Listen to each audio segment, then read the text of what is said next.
Hello Jharkhand, welcome to learners कराज education. आज के इस क्लास में डिस्कस करता हूं जनरल स्टडीज पार्ट नंबर 25। और पार्ट नंबर 25 से मैं पूरी तरह से पैटर्न चेंज कर दिया हूं इस वीडियो का। जेएसएससी और जेपीएससी एग्जाम में स्पेशल रहेगा और इतना ज़्यादा यह कॉम्प्रहेंसिव वीडियो है कि आपको ध्यान से देखना होगा, थोड़ा इंजॉय करके देखना होगा, पैसेंस रखकर। जिन लोगों के पास पैसेंस नहीं होगा वो कृपया करके वीडियो को मत देखिएगा, ठीक है। आप लोग के लिए वीडियो है ही नहीं, क्योंकि बहुत ज़्यादा इन्फॉर्मेशन इतना ज़्यादा डाला गया है कि माइंड हैंग कर सकता है अगर इंजॉय करके नहीं देखिएगा तो। बहुत ही भर भर की इन्फॉर्मेशन है। देखिए, इसमें हम लोग इंपॉर्टेंट डेट डिस्कस करूंगा, उसके बाद कैपिटल एंड करेंसी डिस्कस किया जाएगा। और पहले कैपिटल एंड करेंसी सारा के सारा जितना भी चीज़ होगा, सारा आपका प्रीवियस एग्जाम में जो क्वेश्चन आया हुआ है उसी के अकॉर्डिंग होगा। तो कैपिटल करेंसी में सबसे पहले मैं कोशिश किया हूं कि आपको नेबरिंग कंट्री के बारे में दिया जाए। उसके बाद इंडियन स्टेट्स के बारे में डिस्कस करूंगा, यानी कि आज बिहार और झारखंड को लिया हूं। इसमें क्या होगा कि हम लोग बिहार और झारखंड से रिलेटेड जो इंपॉर्टेंट क्वेश्चन एग्जाम में बनता है या बन सकता है उस तरह चीज़ हम लोग इसको डिस्कस करेंगे। बुक एंड ऑथर का सेक्शन होगा, जनरल नॉलेज होगा, जनरल नॉलेज जिसमें झारखंड का अलग अलग एग्जाम का प्रीवियस ईयर क्वेश्चन होगा, सारा चीज डिस्कस करेंगे। झारखंड जीके, उसका जेपीएससी कॉर्नर में जेपीएससी का प्रीवियस ईयर क्वेश्चन डाला जाता है। और एट द 11th आवर में करंट अफेयर होता है, सिर्फ और सिर्फ नेशनल और इंटरनेशनल करंट अफेयर होता है।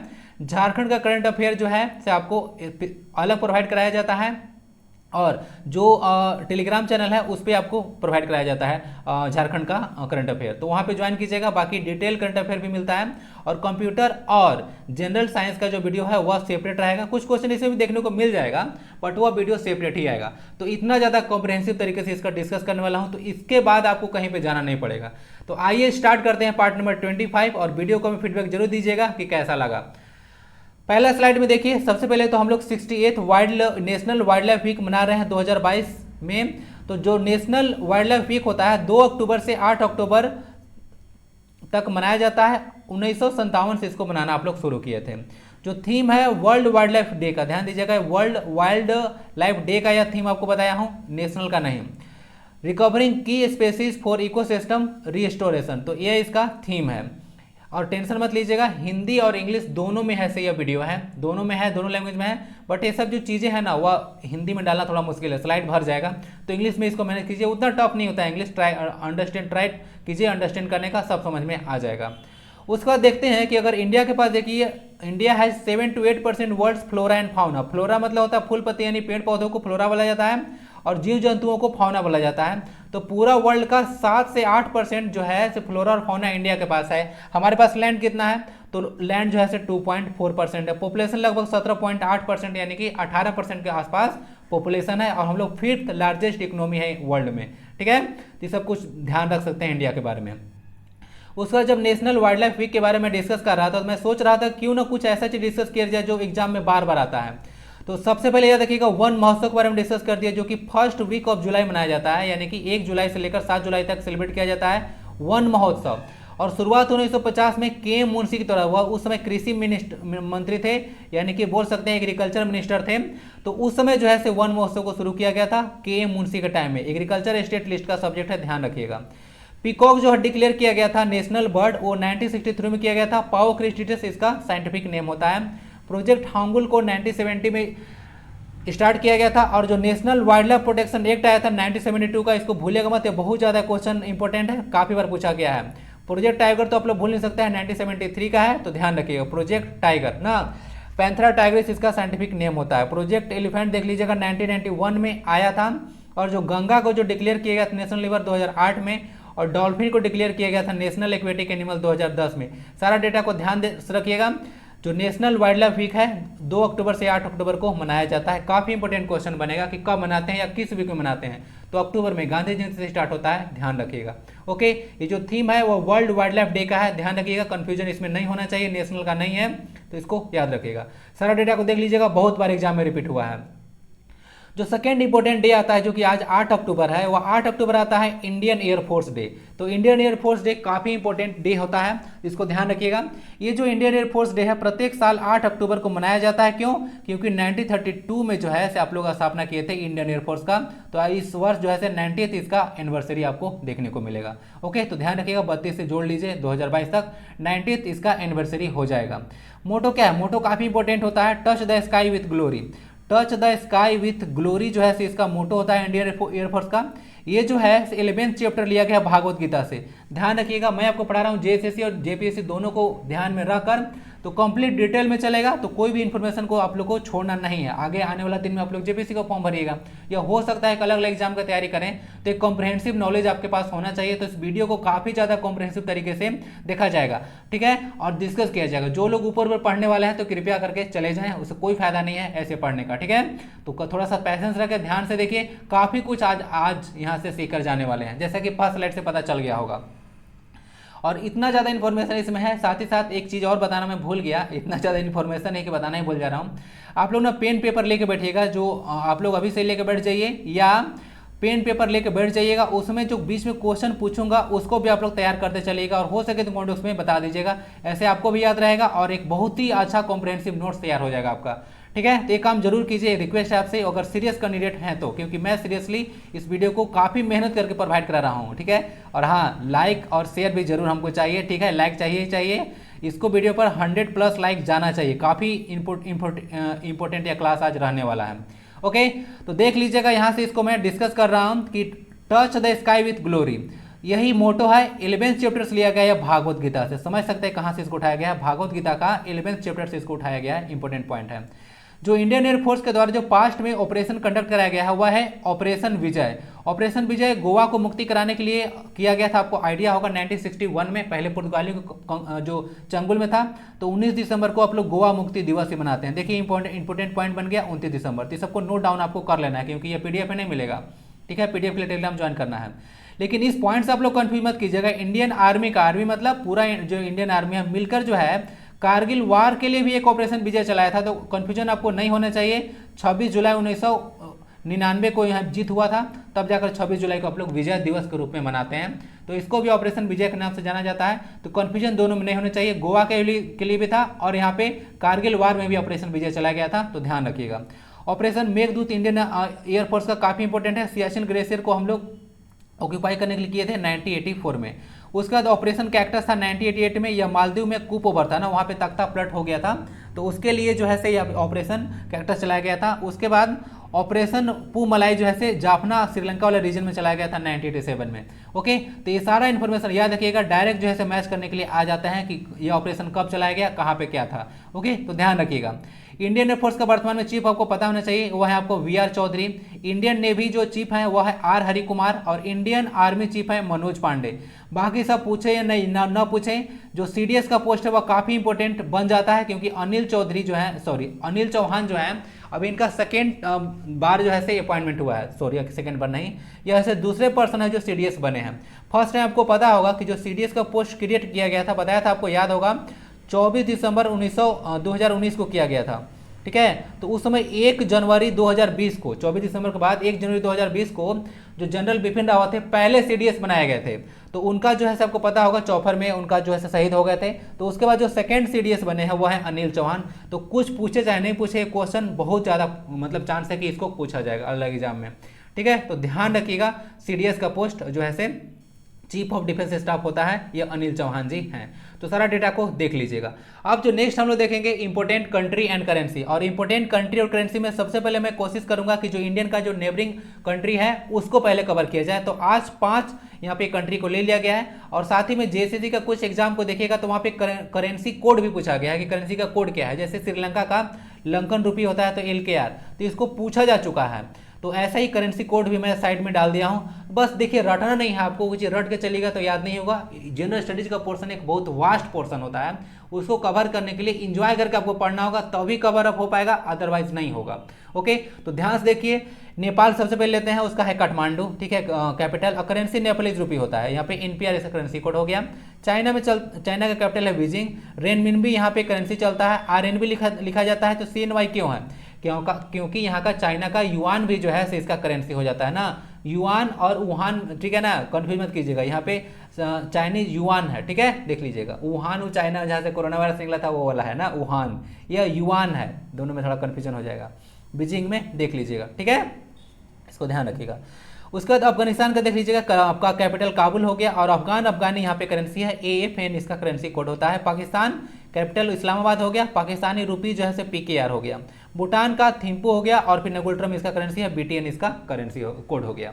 ध्यान रखिएगा। देखिए तो यहाँ पे तो चाहो तो मैं भी और भी जो है इन्फॉर्मेशन बीजिंग के बारे में, काबुल के बारे में, इस्लामाबाद के बारे में, थिम्पू के बारे में ऐड कर सकता हूँ, बट यहाँ पे मैं ज़्यादा ऐड करूँगा तो वीडियो 2 घंटा का होगा, बहुत चीज़ डिस्कस करना है यार। तो मैं कोशिश कर रहा हूँ कि वीडियो जो है से इतना बड़ा सेक्शन डालने के बाद भी 1 घंटा के अंदर सारा चीज़ डिस्कस कर लिया जाए।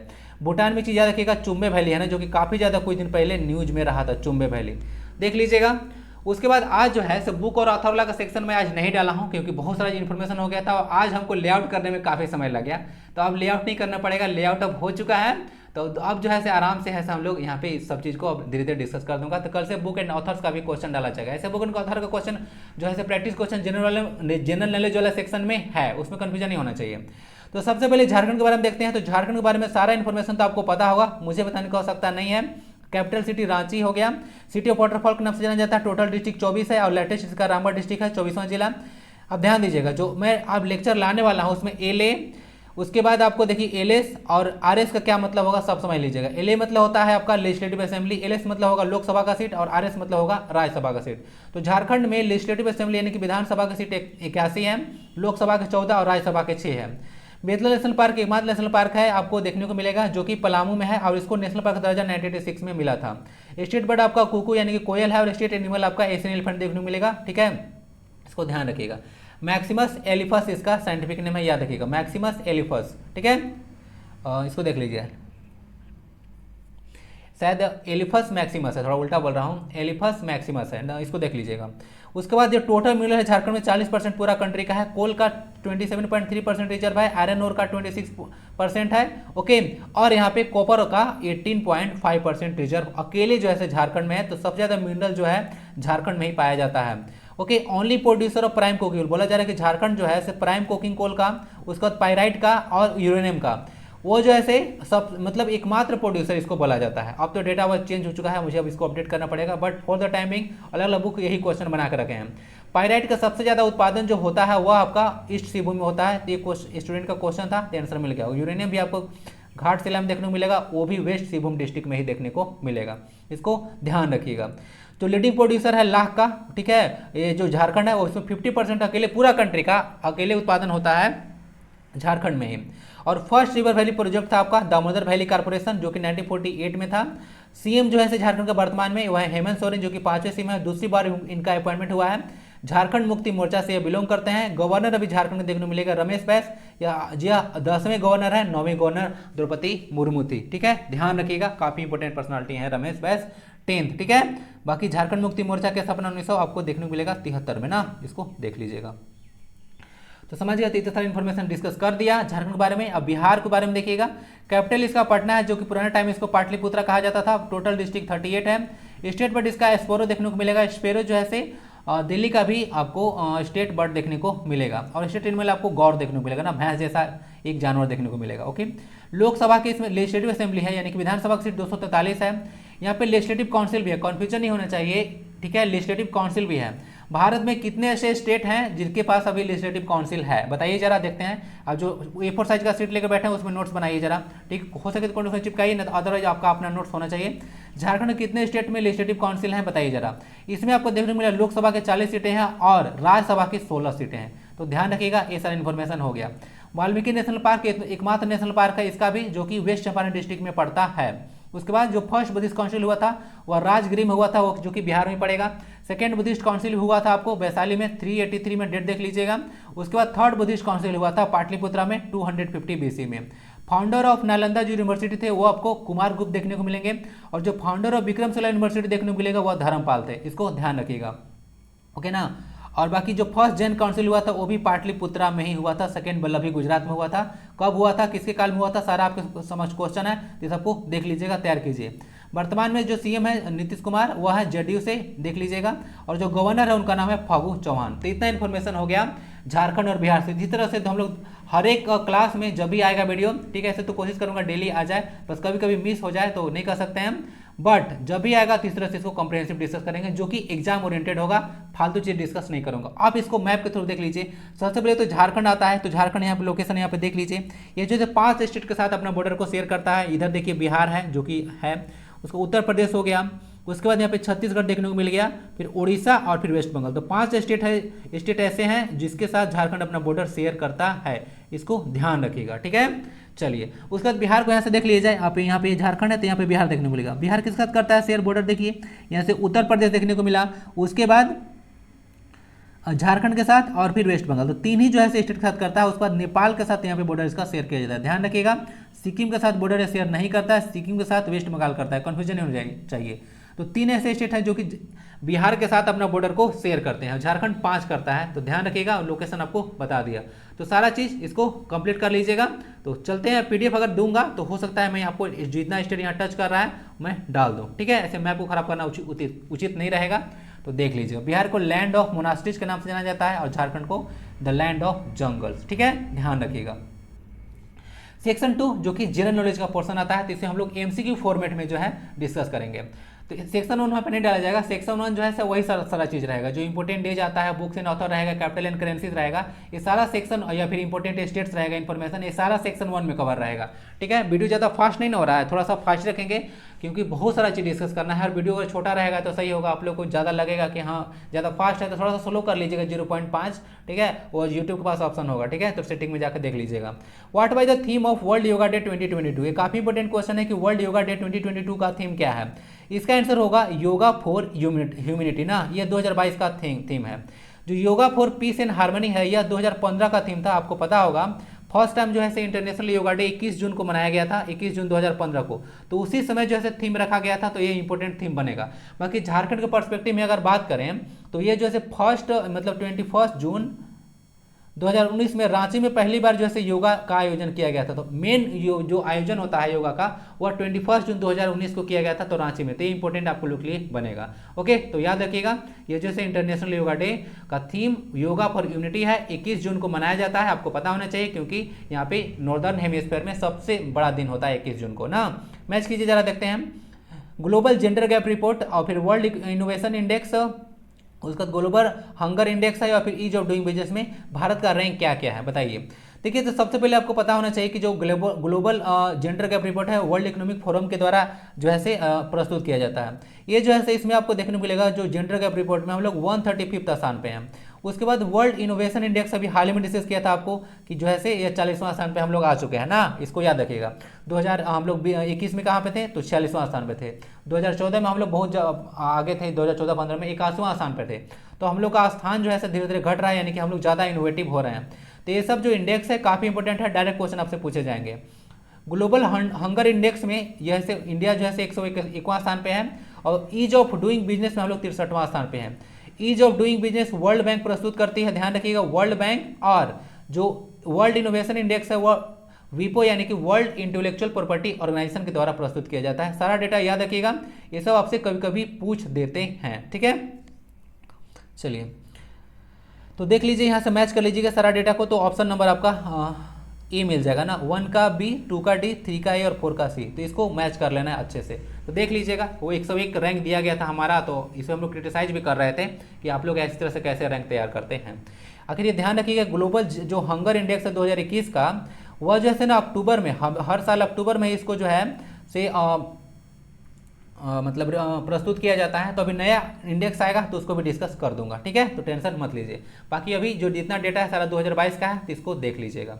चलते हैं क्वेश्चन नंबर नेक्स्ट की ओर। What is the homologous series and IUPAC name of C2H2। C2H2 का आईयूपीएसी नेम और होमोलोगस सीरीज क्या है बताना है। तो देखिए C2H2 को हम लोग क्या बोलते हैं, ये जो होता है पहले इसको होमोलोगस सीरीज बताना है। तो ये जो है अल्काइन का है ना, अल्काइन का है, और इसको नाम है इथाइन। अल्काइन का जो जनरल फार्मूला होता है वह होता है CnH2n-2, जहाँ पर n का वैल्यू आपको 2 से लेना है, ओके, क्योंकि ये अनसैचुरेटेड हाइड्रोकार्बन हो जाता है। और इसका जो होमोलोगस सीरीज होता है वह होता है आपका देखने को मिलेगा, यह अल्काइन ग्रुप का आता है। तो अल्काइन में ही अल्काइन का फर्स्ट रहेगा, तो फर्स्ट होता नहीं है, तो फर्स्ट अल्केन में मीथेन होता है, तो मीथेन नहीं होगा तो क्या होगा, इथेन। तो इथेन से यहाँ से इथाइन बन जाएगा ना, क्योंकि यहाँ पे आईयूपीएसी इसका जो है अल्काइन ग्रुप का है, तो इसका अल्काइन नाम हो जाएगा। तो अल्काइन जो है इसका होमोलोगस सीरीज हो जाएगा, और इसका जो इथाइन इसका नेम है ना, ध्यान रखिएगा, इथाइन इसका नेम है C2H2, ठीक है।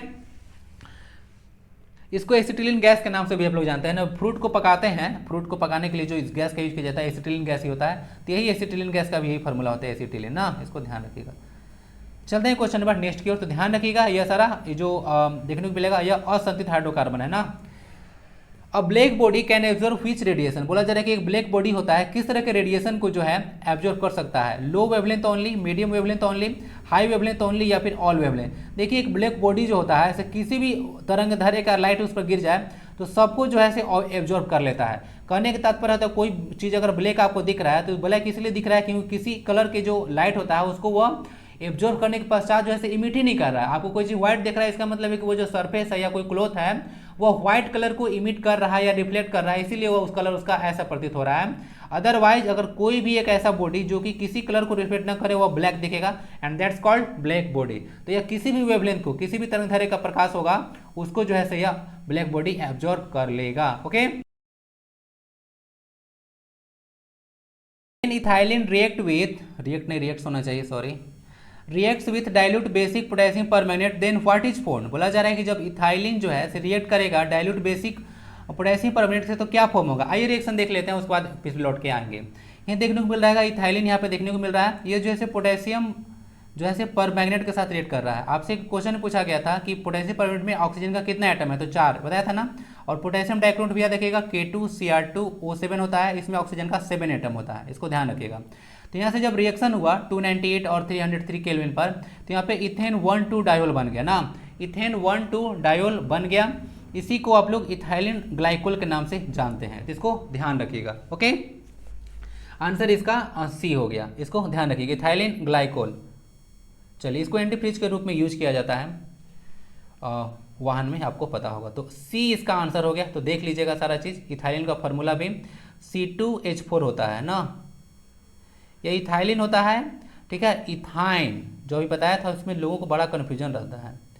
इथाइन और एसिटिलिन, जो एसिटाइलिन अभी बताया था वो दोनों सेम है, चाहे इथाइन बोल दे या इथाइन बोल दे, दोनों सेम है। इसका फॉर्मूला C2H2 होगा। इसका नाम इथाइलिन है, तो एसिटिलिन और इथाइलिन में लोगों को कन्फ्यूजन हो जाता है कि इसके भी लास्ट में ENE है और इसके लास्ट में भी ENE है, तो लोगों को लगता है कि ये भी जो है से आपका जो CN2 वाला नहीं होता है अल्किन है, तो अल्किन नहीं है या अल्काइन होता है, थोड़ा सा कन्फ्यूजन हो जाएगा, तो ध्यान रखिएगा। एसिटिलिन बोलते हैं इसको, ठीक है, और इसको इथाइलिन बोलते हैं, दोनों में कन्फ्यूजन नहीं होना चाहिए। इथाइन को ही एसिटिलिन बोला जाता है, C2H2, जो कि बताया था कि प्रोटोरेपनिंग में यूज होता है। तो यही इथाइन है, C2H4 इसका फॉर्मूला है। तो क्या बन गया, इथेन 1,2 डायोल बन गया, ठीक है। IUPAC नेम लिखने आता होगा तो 1,2 बोला जाता है, ठीक है। तो यहाँ पे क्या होगा, वो 1,2 कार्बन क्या बोलते हैं, इथेन। उसके बाद 1 और 2 पे 2 बार ओल है अल्कोहल का, ठीक है, ओल लगता है तो डायोल हो गया। The first law of motion gives the concept of, first law of जो मोशन होता है किसका कॉन्सेप्ट को देता है, एनर्जी का, वर्क का, मोमेंटम का, इनर्शिया का। तो फर्स्ट लॉ ऑफ मोशन जो है इनर्शिया यानी कि जड़त्व के बारे में बताता है। इनर्शिया 3 तरह का होता है, इनर्शिया ऑफ रेस्ट होता है, इनर्शिया ऑफ मोशन होता है, इनर्शिया ऑफ डायरेक्शन होता है। 3 तरह का इनर्शिया भी होता है। जो फर्स्ट लॉ ऑफ मोशन होता है वह इनर्शिया के बारे में बात करता है। इनर्शिया बोलता है कि भाई कि हम अगर शांत है तो शांत रहेंगे और हम अगर चल रहे हैं तो चल रहे हैं, कोई बीच में अगर छेड़ने का प्रयास किया तो उसका खैर नहीं, ठीक है। तो यही इनर्शिया बोलता है।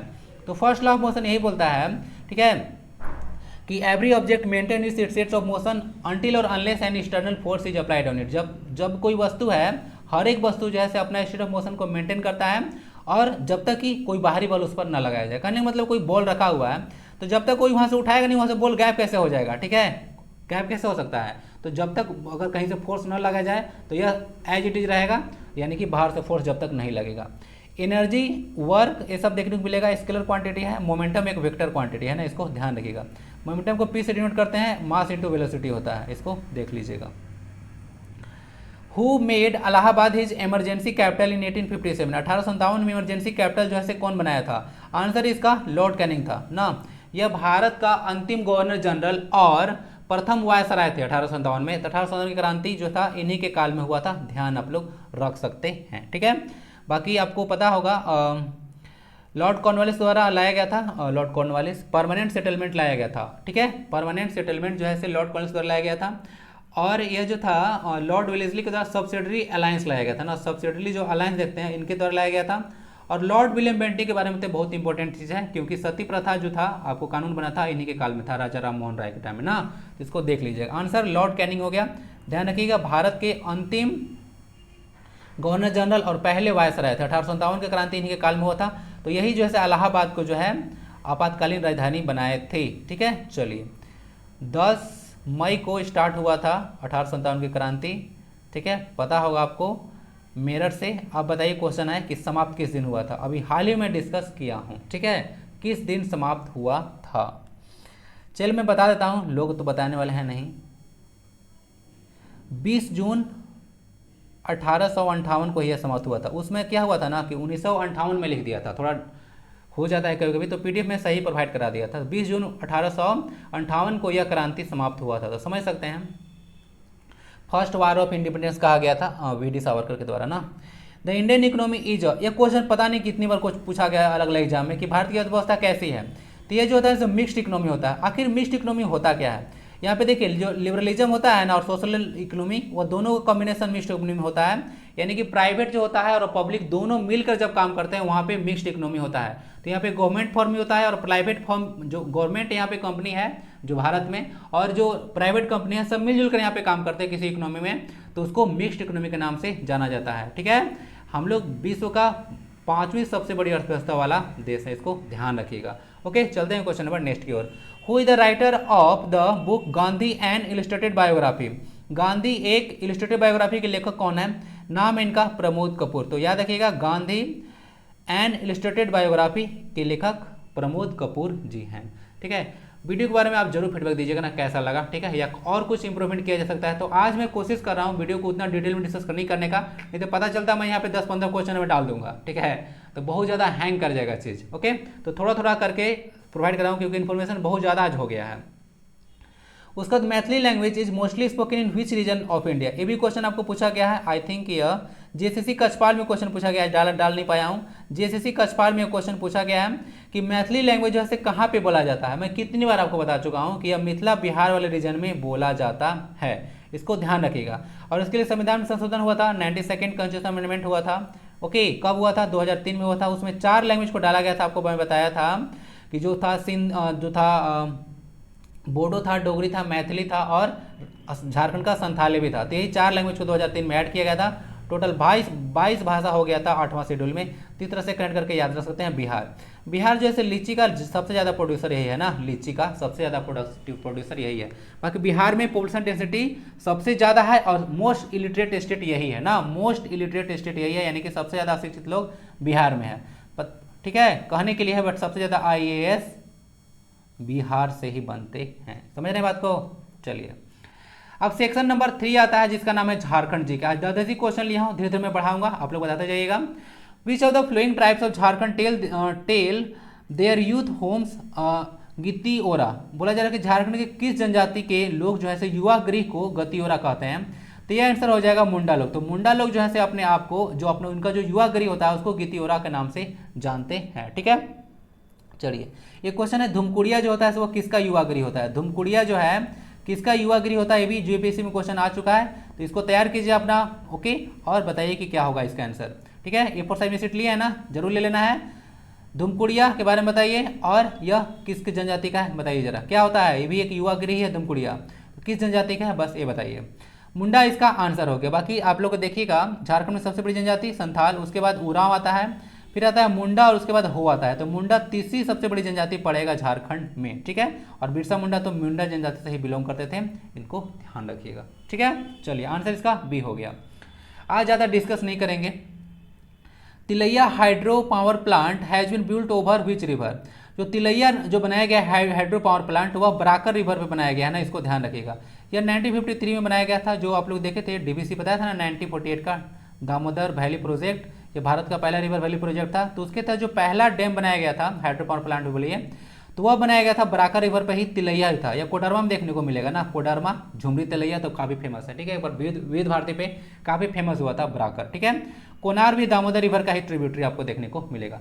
सोनरेखा पर एक काफ़ी इंपॉर्टेंट डैम है ना, ध्यान रखिएगा, यह है चांडिल डैम और विद्युत परियोजना। चांडिल डैम, इसको याद रखिएगा। सोनरेखा रिवर कहाँ से निकलती है, रांची के नगरी से निकलती है।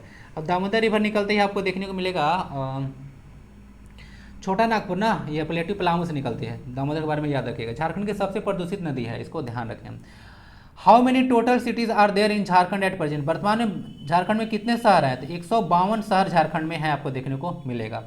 आपको सिटी और टाउन में अंतर बुझाता है या नहीं बुझाता है। लोग सोचते हैं ना कि टाउन और सिटी जो है सेम ही से है, देखिए टाउन जो होता है थोड़ा बहुत रिलेटिवली कम होता है। जो टाउन अगर बोलते हैं ना तो वहाँ पे पॉपुलेशन कम होता है, लगभग 25,000 का, 25 नहीं उससे ही बहुत ज़्यादा कम होता है, तो उसको बोला जाता है। और सिटी में पॉपुलेशन ज़्यादा होता है और या टाउन की कंपेरिजन में ज़्यादा जो है डेवलप होता है उसको सिटी बोला जाता है। तो वैसे वैसे रीजन को लिया गया है कि 152 सिटी है, तो ऐसे लीजिएगा तो 152 ही होगा, कितना ज़्यादा हो जाएगा। तो सिटी के बारे में बात किया जा रहा था, झारखंड में कितने नगर हैं, ठीक है, शहर नहीं नगर पूछा गया है, तो 152 शहर हो जाएंगे, ठीक है, देख लीजिएगा, शहर नहीं नगर हो जाएंगे।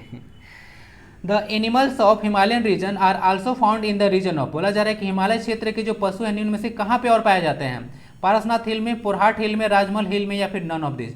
पारसनाथ हिल में देखने को मिलेगा, और भी जो है से कुछ जो हिमालयन जो जीव जंतु हैं वह पाए जाते हैं, इसको ध्यान रखिएगा।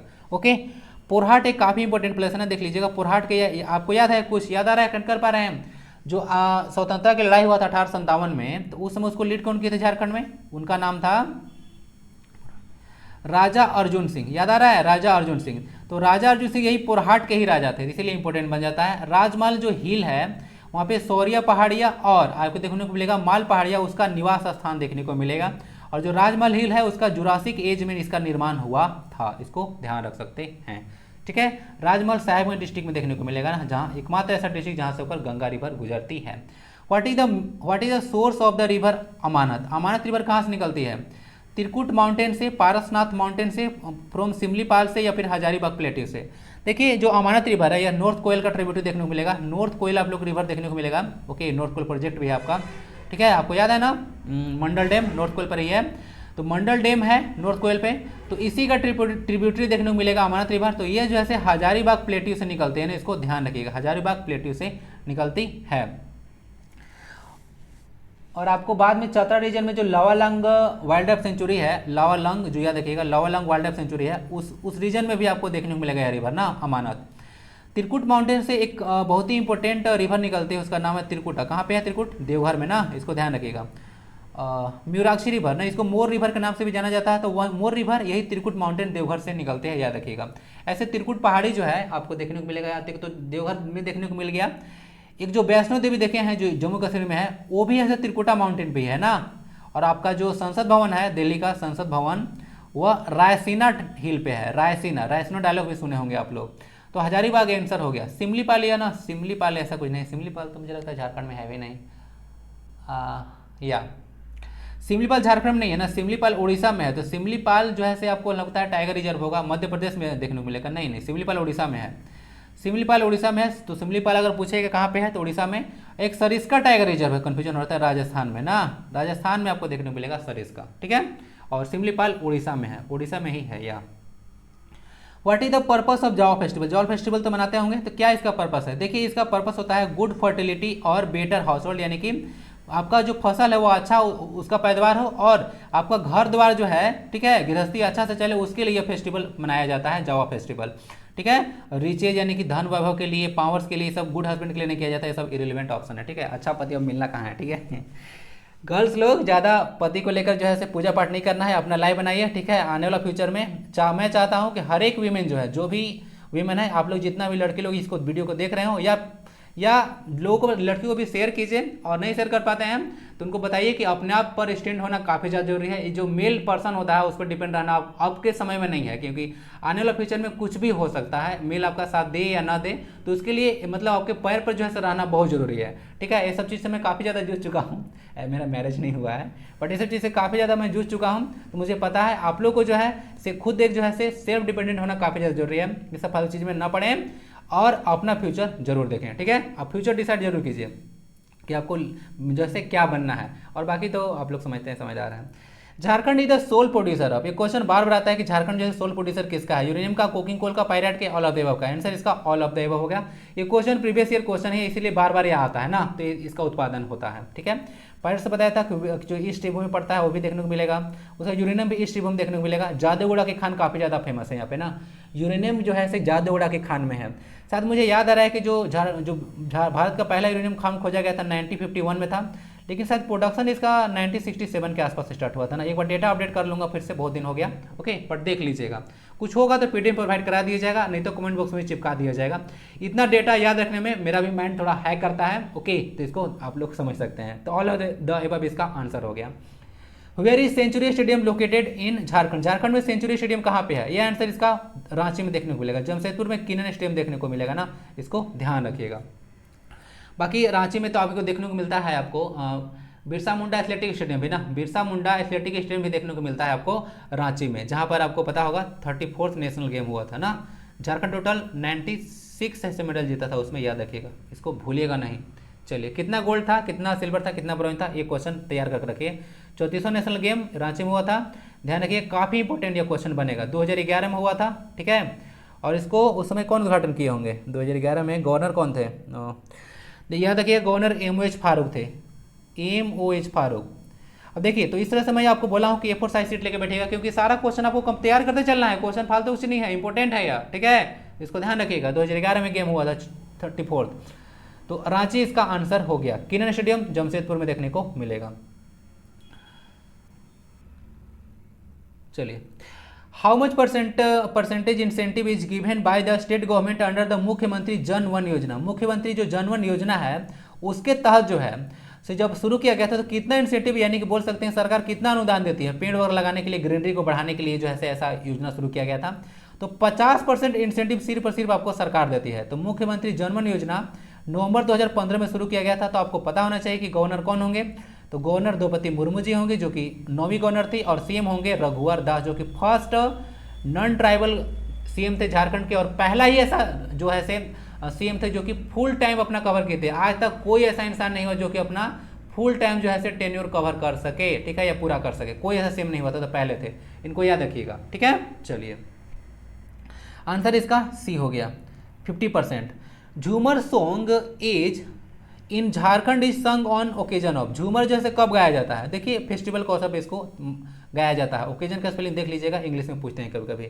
On worship, on marriage, on child birth नहीं होता है, फेस्टिवल में इसको झूमर किया जाता है ना। तो कोई फेस्टिवल आता है तो उसमें झूमर किया जाता है, ठीक है।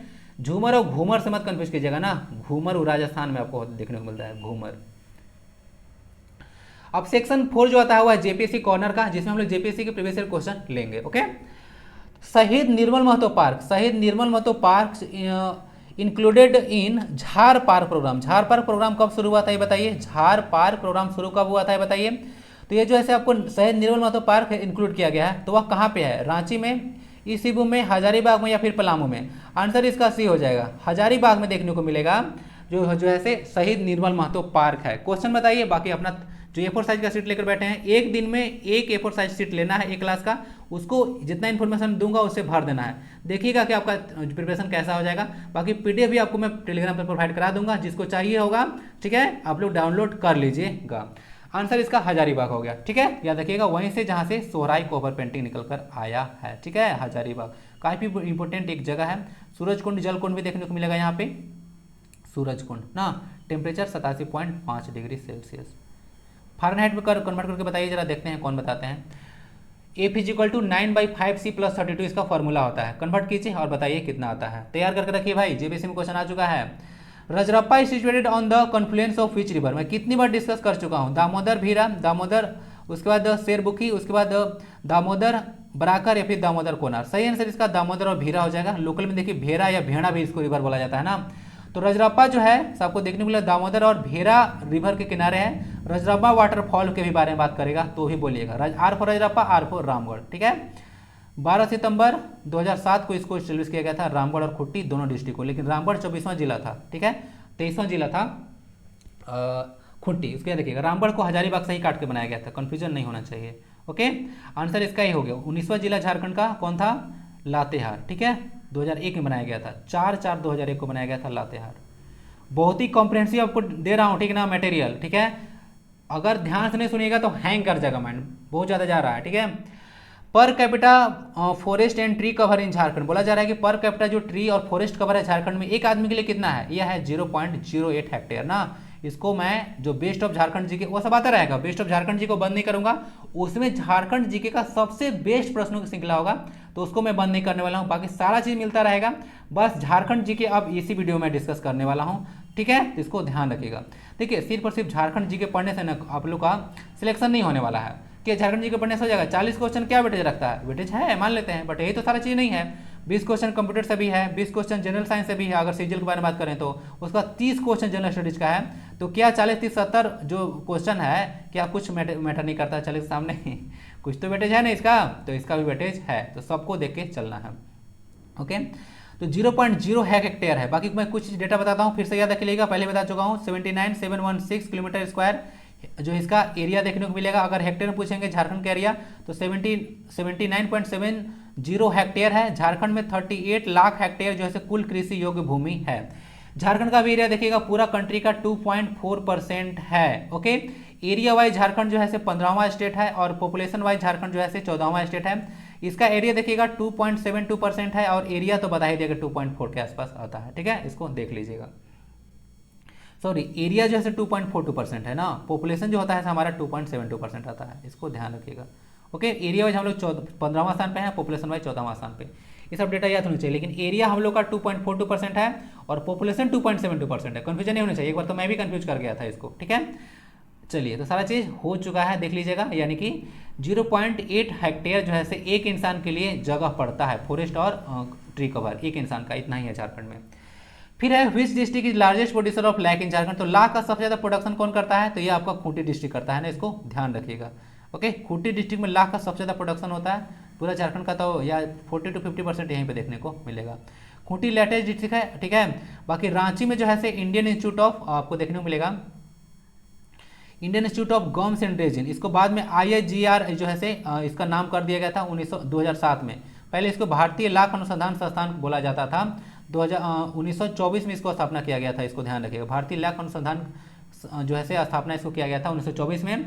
नाम 2000 में Indian institute of gums and resins को किया गया था। ठीक है, चलिए, शायद इसका इंडियन इंस्टीट्यूट ऑफ नेचुरल था, IINGR है ना, देख लीजिएगा थोड़ा सा, IINGR भी होगा इसका, यही होना चाहिए, Indian institute of natural gums and resin, IINGR।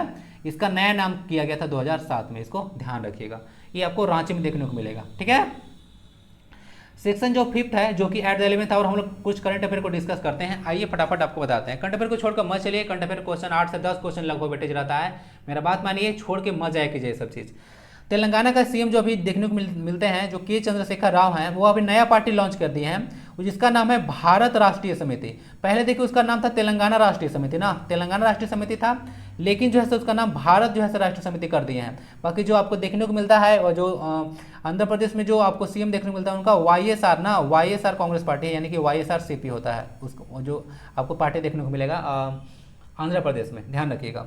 Pakistan, देखिए काफ़ी इंपॉर्टेंट क्वेश्चन है कि पाकिस्तान, ईरान, इराक और इंडिया जो है अलाउ करते हैं वुमेन को ड्राइव करने के लिए, परंतु सऊदी अरेबिया में जो अभी भी जो है ड्राइवरी के लिए लाइसेंस नहीं दिया है वुमेन को, लाइसेंस क्या बोले, अलाउ ही नहीं करता है कि जो है आप लोग जो है वहाँ पे चला सकते हैं। अभी ईरान कंट्री न्यूज में आया था, ईरान, क्योंकि आप लोग अगर मेल कोई पर्सन है तो उसके साथ उसके देख रेख में आप लोग गाड़ी यहाँ से ड्राइव कर सकते हैं, तो इसके चलते न्यूज में आया था। तो सऊदी अरेबिया भी न्यूज में आ गया था कि अभी जो है यह जो ड्राइव नहीं किया है। पता है एक इंटरेस्टिंग में रील होता है, नहीं हाँ रील सा था या फिर शॉर्ट था, कभी कभी मैं जब खाने बैठता हूँ तो उसको घुमाता हूँ, बाकी तो मेरे पास टाइम मिलता नहीं है, आप लोग के दया से टाइम मिलता ही नहीं है, आप लोग इतना हमको बिजी करके रखते हैं कि टाइम मिलता ही नहीं है।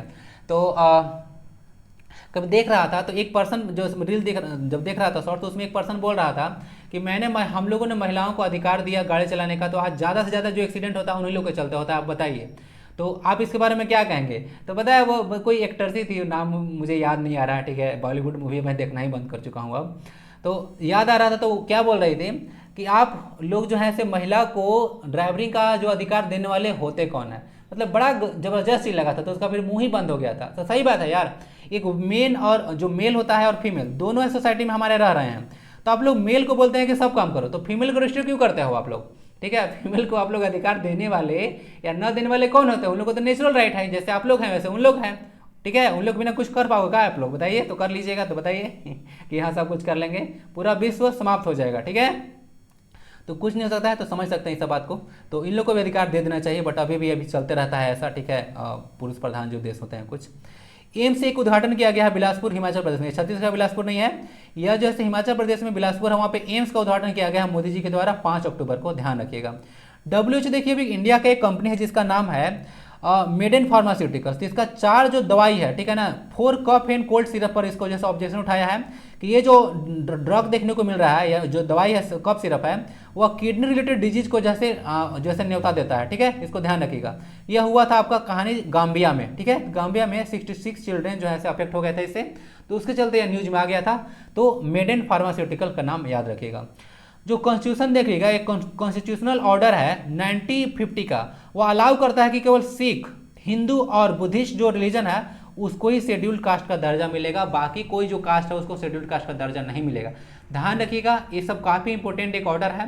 अभी जो क्रिश्चियन लोग होते हैं वह शेड्यूल्ड कास्ट का दर्जा मांग रहे थे, बट उसको शेड्यूल्ड कास्ट का दर्जा नहीं दिया गया है, इसको ध्यान रखिएगा आप लोग। इस सुप्रीम कोर्ट साफ साफ बोल दिया कि हम लोग का जो कॉन्स्टिट्यूशन ऑर्डर है 1950 का, जो कि अलाउ करता है कि सिर्फ और सिर्फ हिंदू को, सिख को और बुद्धिस्ट को, यही तीनों को हम लोग शेड्यूल्ड कास्ट यानी कि अनुसूचित जो जाति होता है उसी का दर्जा उन्हीं को देंगे, बाकी को अनुसूचित जाति का दर्जा नहीं देंगे। अभी झारखंड का एक कुर्मी जनजाति है शेड्यूल ट्राइब में ऐड करने का मांग कर रहा है, ध्यान रखिएगा, क्वेश्चन इंपॉर्टेंट बनेगा। झारखंड का कुर्मी जनजाति शेड्यूल ट्राइब में जो है यह अपने आप को डालने का मांग कर रहा है, इसको ध्यान रखिएगा, ठीक है। तो भारत में 6 माइनॉरिटी कम्युनिटी आते हैं, तो आपको मैं ट्रिक बताया था, ओके, कि याद रखिएगा कि हिंदू को छोड़ दीजिए, मुस्लिम, सिख, ईसाई, उसके बाद बीजेपी रखिएगा बौद्ध, जैन और पारसी। तो इतना जो है भारत में 6 कम्युनिटी माइनॉरिटी कम्युनिटी का दर्जा प्राप्त है। नेक्स्ट स्लाइड देखते हैं। इंसॉल्वेंसी और बैंकरप्सी कोड जो है ध्यान रखिएगा 2016 का है, ठीक है। बहुत लोग बैंकरप्ट हो जाते हैं तो उसके लिए कोड बनाया गया, कैसे कैसे लेना है। विजय माल्या जैसे लोग आपको और नीरव मोदी जैसे लोग आपको देखने को मिल जाते होंगे। तो इंसॉल्वेंसी और बैंकरप्सी कोड उन्हीं लोग के लिए बनाया गया 2016 में, जिस समय तिलका मांझी पंप योजना शुरू किए थे आप लोग ना। सीएसआर के बारे में इंपोर्टेंट रखिएगा, न्यूज में चलता है। तो सीएसआर का फुल फॉर्म डायरेक्ट आपसे पूछ सकते हैं। सीएसआर मतलब होता है कॉर्पोरेट सोशल रिस्पांसिबिलिटी। इसको जो फॉर्म किया जाता है सेक्शन 135 के तहत किया जाता है। कंपनी एक्ट, कंपनी एक्ट कब का है? 2013 का। उसके बाद देखिएगा चाइना में कुछ जो न्यूज का देखने को मिलेगा, जो 4 कोरस्पॉन्डेंट है, रिपोर्टर जो है वह 4 ही हैं, जो कि द हिंदू है, प्रसार भारती है, पीटीआई है और हिंदुस्तान टाइम। तो यही 4 जो आपको देखने को मिलेगा जो न्यूज लाते हैं चाइना से आप लोग को देते हैं। तो यही 4 है, 4 के अलावा कोई आप देखने को नहीं मिलेगा चाइना में, ठीक है। चलिए, ब्रिटेन का होम सेक्रेटरी के बारे में याद रखिएगा, इनका नाम है सुएला ब्रेवर्मन ना, तो याद रखिएगा। बाकी यूएस का सेक्रेटरी ऑफ स्टेट कौन है? यह क्वेश्चन काफी इंपॉर्टेंट है, क्वेश्चन डायरेक्ट आता है एग्जाम में कि यूएस का सेक्रेटरी ऑफ स्टेट कौन है। तो बताइए जरा कि यूएस का सेक्रेटरी ऑफ स्टेट कौन है, अपना यह तैयार कीजिए, ठीक है, ये फॉर साइज सेट में। देखिए अभी एक मतलब यूएनएचसीआर का बोले कि यूनाइटेड नेशंस जो ह्यूमन राइट कमीशन होता है उसका भी वोटिंग होना था, ठीक है। तो उसमें जो है इंडिया और 10 कंट्री है से पार्टिसिपेट ही नहीं किया था। उसमें क्यों नहीं हुआ था? तो ध्यान दीजिएगा, चाइना, अभी हम लोग नहीं चाह रहे हैं कि चाइना को जैसे विरोध करें, ठीक है, क्योंकि बहुत सारा अभी हम लोग का काम है चाइना के साथ, तो हम लोग नहीं चाह रहे हैं। तो इनडायरेक्टली जो है हम लोग जो है चाइना का हेल्प कर दिए हैं, ओके। तो यूएनएचसीआर होता है United nation human right commission, 1950 में फॉर्म किया गया था, जेनेवा स्विट्जरलैंड में इसका हेडक्वार्टर में है, तो साथ में इसको कवर भी कर दिया। तो देखिए इसमें वोटिंग कराया जाना था कि चाइना को जो है हम लोग कुछ उस पर जो है कुछ ठोस कदम उठाया जाए, क्योंकि उइगुर मुस्लिम, चर्चा किया था ना, देखिए मुस्लिम जो कम्युनिटी है बार बार न्यूज में आता है, तो उइगुर मुस्लिम पर बहुत ज़्यादा जो अत्याचार किया जाता है उसको जो है देखा जाएगा कैसे है, क्योंकि United nation human right commission जो है से कहीं भी अगर मानवाधिकार का हनन होता है, या बोलिए एक तरह से कि कोई भी मुस्लिम कम्युनिटी या कोई भी कम्युनिटी को सताया जाता है तो यह हरकत में आ जाता है पूरा वर्ल्ड में। तो जिनजियांग वाला रीजन याद रखिएगा चाइना में, यही उइगुर मुस्लिम के बारे में बात करता है। एक व्योमित्रा ना एआई इनेबल्ड ह्यूमनाइड है, ध्यान रखिएगा, एक तरह का रोबोट बोल सकते हैं कि व्योमित्रा ना, व्योम मतलब क्या होता है? बादल मित्र ना, व्योम मतलब आपको बादल मित्र देखने को मिलेगा। तो व्योमित्रा जो है आपको देखने को मिलेगा कि एक एआई इनेबल्ड ह्यूमनाइड है जो कि इसरो के द्वारा डेवलप किया गया है। बोल देंगे कौन डेवलप किया है? इसरो किया है, डीआरडीओ किया है, ठीक है, जाक्सा किया है, ठीक है, या फिर आपको बोल देगा कि रोस्कोसमोस किया है, या फिर नासा बोल देगा, 4-5 ऑप्शन डाल देंगे, इसे बताइए कि कौन किया है। तो व्योमित्रा किसी का नहीं है भाई, व्योमित्रा हमारा है, व्योमित्र इसरो का है, ठीक है, ध्यान रखिएगा। तो गगनयान मिशन है, उससे पहले लॉन्च किया गया, तो 2024 में गगनयान मिशन लॉन्च होगा, ध्यान रखिएगा। गगनयान मिशन भारत का पहला मैन मिशन है ना, इसको ध्यान रखिएगा, अंतरिक्ष में भारत का पहला मैन मिशन होने वाला है गगनयान। तो इंपोर्टेंट क्वेश्चन आने वाला दिन में पूछा जा सकता है। जो आकाश एयर होगा, यानी कि एक तरह का फ्लाइट है यह, तो आकाश एयर जो है सेकंड ऐसा जो है एयर कैरियर बन चुका है जो कि पेट को अलाउ कर सकता है, यानी कि पहले कुत्ते बिल्ली को आप लोग ले नहीं जा सकते थे, बट अब ले जा सकते हैं। तो यह सेकंड जो है एयरलाइन बन चुका है आकाश एयर, ध्यान रखिए। तो फर्स्ट कौन था बताइए? एक टोरू कोबुटा, एक जो है जापान के पर्सन है ना, टोरू कोबुटा। तो इनको जो है से जेल दे दिया गया है म्यांमार में। ठीक है, यहाँ पे आप डॉक्यूमेंट्री टाइप से कुछ मूवी बना रहे थे, ओके, तो उन लोगों को लगा कि हमारे जो कम्युनिटी है यानी कि एक तरह को हार्म कर रहे हैं, ठीक है, कोपोर कर रहे हैं, तख्ता प्लट के बारे में बात किया जा रहा है। क्योंकि यहाँ पे जो म्यांमार रिलीजन में जो वहाँ पे देखने को मिलेगा मिलिट्री ना, वहाँ पे एक कम्युनिटी है, याद आ रहा है कौन है, म्यांमार में रोहिंग्या, तो उसको काफ़ी ज़्यादा सप्रेस वहाँ पे किया जाता है। तो उन लोग को लग रहा था कि ऐसा अगर करेंगे तो पूरा विश्व पर बदनामी होगा, या हो सकता है यहाँ पे कूप ओवर यानी कि तख्ता पलट अगर हो जाए तो इसके लिए जो है उनको जेल कर दिया जाए कि अब तख्ता पलट करने की यहाँ पे कोशिश कर रहे थे। जापान के पर्सन थे, ध्यान रखिएगा, ठीक है। तो आज का क्लास कैसा लगा, तो बहुत ही कॉम्प्रिहेंसिव तरीके से कोशिश कर रहा हूँ आप लोग को देने का। तो ठीक है, यह चीज़ जो है बहुत लोगों को पसंद नहीं आता है, पता नहीं, मुझे नहीं चलता है, पता नहीं लोगों का टेस्ट कैसा है। तो आप लोगों को पसंद आता है तो फीडबैक जरूर दीजिएगा, वीडियो को लाइक जरूर कीजिएगा। एम है 100 लाइक्स तो मुझे चाहिए, बहुत ज़्यादा आज काम करना पड़ा है, ठीक है, कल से लगा हुआ हूँ और अभी तक बता दो अन्न जल भी नहीं मुँह में गया है, ठीक है। तो अभी सारा प्रोसेस के बाद करना है, तो समझ सकते हैं कितना मेहनत लगा है। आज पहला प्लिन जांच रहा था मैं आज इस वीडियो का, तो आज काफ़ी समय लग गया, ठीक है। तो आज इतना ज़्यादा मेहनत कर रहा हूँ तो मुझे लाइक तो चाहिए ही चाहिए, ठीक है, इस पर कुछ नहीं हो सकता है। और बाकी फीडबैक जरूर दीजिएगा। इस तरह से और भी इसमें इंप्रूव वर्जन आपको देखने को मिलेगा। आज तो पहला क्लास, अभी देखिए ना आगे होता है क्या, ठीक है। एक बहुत ही ज़बरदस्त तरीका से ये वीडियो बनाऊंगा, ठीक है। तो ओके, तो सब्सक्राइब, लाइक और शेयर जरूर कर दें, लोगों के साथ शेयर कर दें, जो लोग पढ़ रहे हैं एजुकेशन को बढ़ाते रहिए, ठीक है। ऐसा मत सोचिएगा, लोग सोचते हैं ना कि मैं इसको शेयर कर दूंगा ना तो लोग पढ़ लेगा तो मेरा सीट कम हो जाएगा। आपको एक ही लेना है, आप तैयारी इस तरह से रखिए, ठीक है, कि आपका एक सीट कंफर्म हो सके, ठीक है। बाकी लोगों को पढ़ने दीजिए, आप अपना सीट कंफर्म कीजिए, ओके ना। तो चलते हैं, फिर मिलते हैं नेक्स्ट क्लास में। वंदे भारतम, जय हिंद।